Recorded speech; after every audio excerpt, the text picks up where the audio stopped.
The clinic has built a hotel, an incredible hotel. It's sort of a home away from home for a lot of the visitors, and it serves as a respite, I think, during a very emotional time for a lot of these visitors. We have a lot of Middle Eastern clientele. We have clientele from Canada, South America, the 7-state region, or in the Midwest, but pretty much anyone that needs to come to Cleveland or to the Cleveland Clinic that needs a procedure done or a diagnosis of some sort. If you want them to be in an absolutely elegant environment with a sense of softness and quiet and calming influence.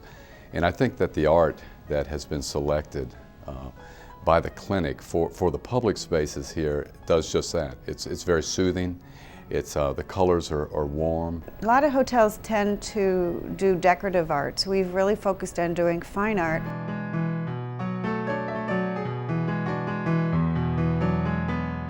On the first floor, we're welcoming people. We're trying to make them feel very comfortable and elegant, intellectually intriguing. We're doing sculpture that's very classical. The first level has restaurants and you're getting ready to go to your room. The second level is fine art that is more geared towards the conference center, where you have international artists, well-known, intermingled with incredible Cleveland artists.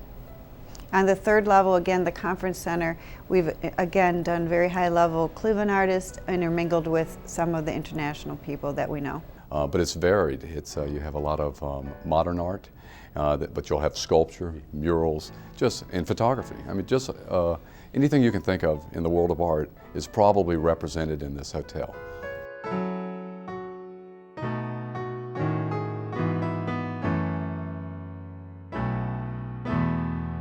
This is going to be a place where people are coming for healing, surgeries, etc., but they're also coming for very high-level conferences. The healing part of it is we bought a lot of important landscape paintings. We bought things that we felt would soothe them as they enter and do the work they're going to do or approach their surgery.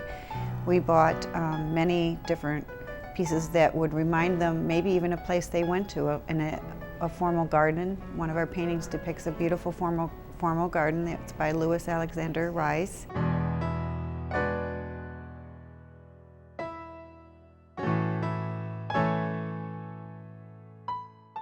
We also have another of just a soft wooded scene by Phil Joseph, who's from Ohio, a professor of art.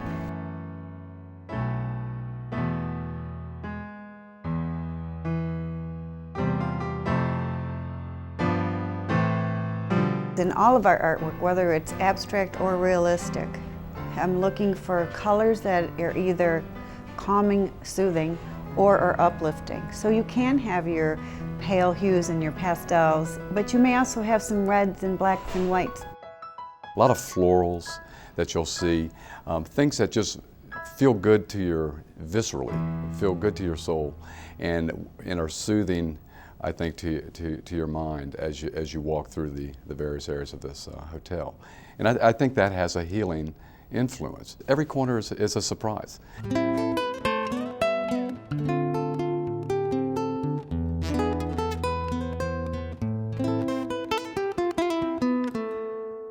But I am sort of an amateur photographer, so I see some of the works that are being done here, and I think they're incredible. The photography is by Jenny Jones, and it's incredible. She's a local photographer who has really captured some great images of Cleveland. And there's some infrared photography here that is very unusual. From Cleveland, the Julian Stanczak, the David Davis Triumph piece that's on the third level in front of the Stanczak, both of those are people who have given to Cleveland some incredible museum credentials. Phyllis Seltzer, Phyllis Sloan, Brinsley Tyrell, certainly. He did two incredible pieces that welcome you as you come in, that are low relief plaster, that are just wonderful foliage and birds and things that are just wall-mounted beautifully as sculptural items that complement the front lobby. It will perhaps evoke a feeling of home, or it may evoke a feeling of a friend, which is important. And research shows that nature can cure your stress.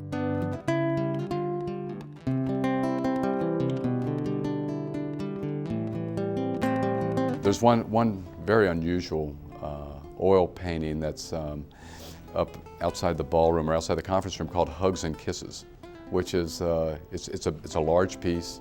It looks like a quilt almost. It's very tactile. You want to touch it when you see it, but it's a soothing picture. Makes you think of hugs and kisses the way your girlfriend used to write at the bottom of your letter, or your mother, or whoever wrote you when you were away. We have one called Firebird, and you'll constantly see people, you know, touching it and trying to figure out what it's made of and what it weighs and what's it represent.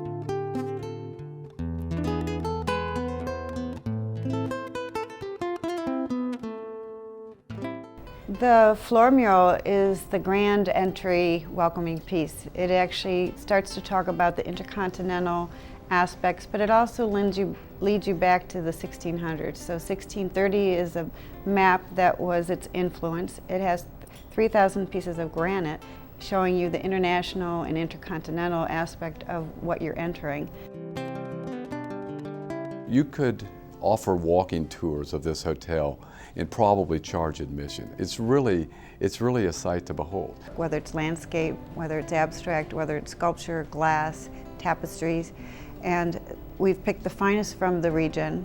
They've done incredible work. We've actually had people say they've done a tour of the museum and came back here and did another tour and felt that they continued their museum experience. We have the finest collection of art. We could have spent 3 times as much in New York and not found anything better. It is open to the public, and we're very proud of it, and we're going to continue to promote it. It creates a very unusual environment for Cleveland, and one that I think that everybody associated with this hotel benefits: staff, guests, visitors, diners, whatever. I think it's a great environment in which to visit, stay, and play.